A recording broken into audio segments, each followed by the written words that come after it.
Peggy 18. Across the centuries, assassins and Templars wage a hidden war.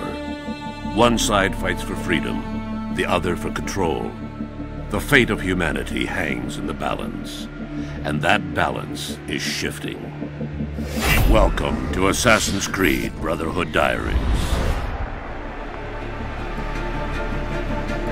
Assassin's Creed is about a grand battle between Templars and Assassins that is hidden behind the scenes of history. The Assassins are a force dedicated to maintaining and protecting our free will. And that sets them in direct opposition to the Templars, who are all about control. It's a very, very interesting universe where we have many levels of depth and many angles to explore.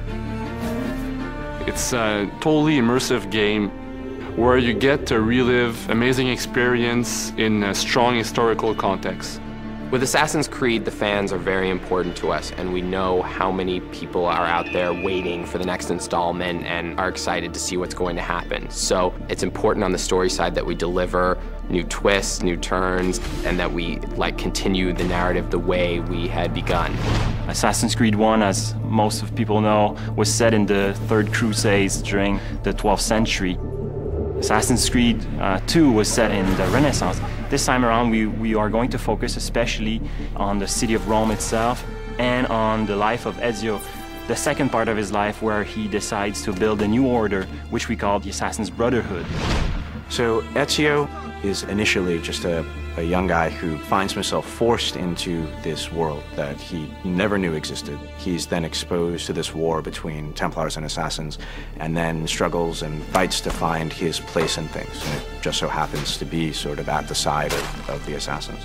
Assassin's Creed Brotherhood is a little bit like a new season of a great TV show. Assassin's Creed Brotherhood starts off at exactly the moment that Assassin's Creed 2 ended. So, when we made Assassin's Creed 2, we understood that Ezio's story was more epic than anything we could tell with one game. And this time around, what we wanted to give the players is the fantasy of being leader of an assassin order. And it made sense for us to put the player in that position and have that extra responsibility of not only teaching them, but also recruiting them and molding the next generation of assassins. The player will be able to recruit new assassins, train them, and eventually send them on different types of missions. You will see many familiar faces in Assassin's Creed Brotherhood. Lots of characters that you knew before in Assassin's Creed 2 will return, but not necessarily the way you expect. Now Ezio is much older, he's wiser, and he's about to become a leader of the Assassin Order. And he'll need to prove that he truly can lead.